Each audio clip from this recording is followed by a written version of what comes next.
It's actually funny. There was a movie called Reds, and Warren Beatty was the star. And he's on a stage like this, and one of the speakers asked him, "So, what do you think this war is all about? This is the First World War." And Warren Beatty stood up and he said, "Profits."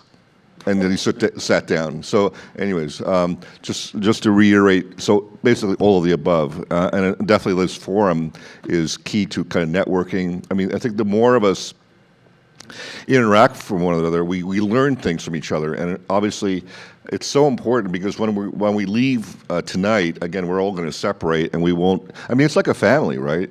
Really, I think we need to kind of maintain a kind of a family kind of atmosphere. We eat together, we learn together, right? And that's how we get better. Yeah. And maybe we have some ideas that are good, or maybe not so good.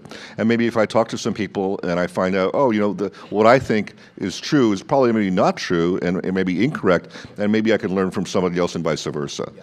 So I think everything that you said, by the way, what it distills down to is interaction.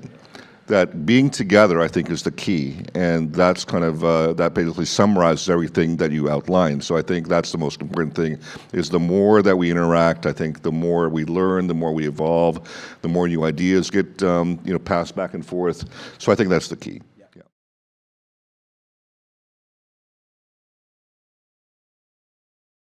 So yeah, we need to do this, and obviously public outreach. I am very much into public outreach. I was talking to Aubrey de Grey that I'm basically the Aubrey de Grey in terms of communication in the Spanish-speaking world. And that is, well, also in the Portuguese-speaking world, because my book, it's in Portuguese and in 8 languages, so I'm really proud about this. We need to communicate, we need to convince people. Also, we were talking about yesterday, and I forgot to mention politics.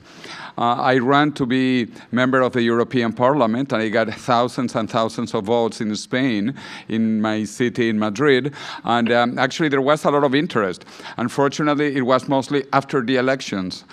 So I was not elected, but I do think we have also to go into politics. We need to tell people that this is not only good, this is profitable, talking about profits, because we are going to save money if we stop people from aging. So lots of money. Lots of money. This is the longevity dividend, $37 trillion in the USA alone if we live one extra year in health. So I think, yeah, we need to communicate, we need to cooperate, and we need to have events like this.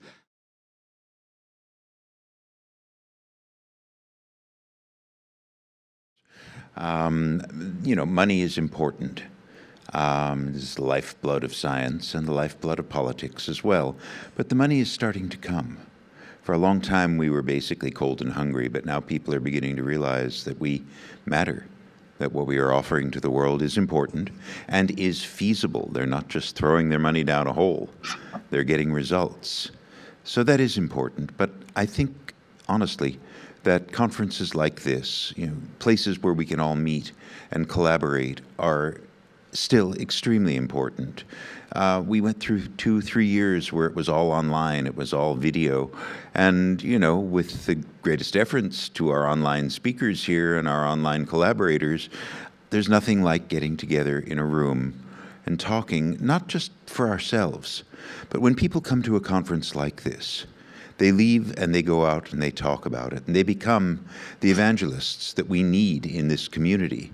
We've always had a few. I mean, Aubrey was the original evangelist for longevity, but that has spawned a whole community of us.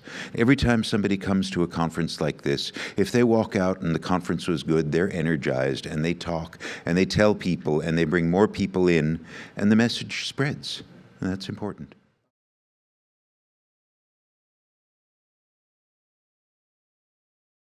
We can get together at longevity conferences, in our businesses, in our social life, but unless there is a confluence of disciplines and ideas that come together in an organized movement, it becomes dissipated. And I think what is lacking is the awareness that there is a cultural movement and to be part of it.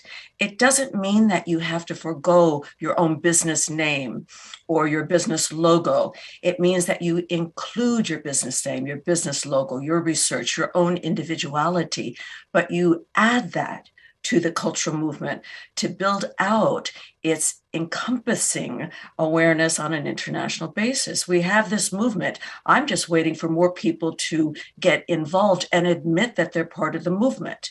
We call it a longevity movement. Yes, indeed it is. And we've been working in this field for many years.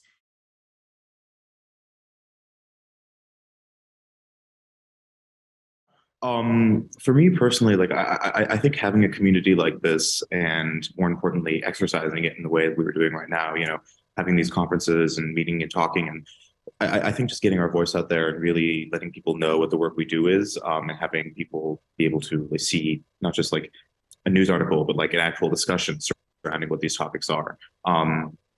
Because I know, for example, a lot of younger people like me think of aging research as, and then the first thing that comes to mind is, well, I'm young, why do I want to live longer? And I mean, understanding the applications for Parkinson's disease, aging-related diseases as a whole, the economic factors, all that thing come into play. And I think getting people to understand that, as people have been talking earlier, is something I think is really important.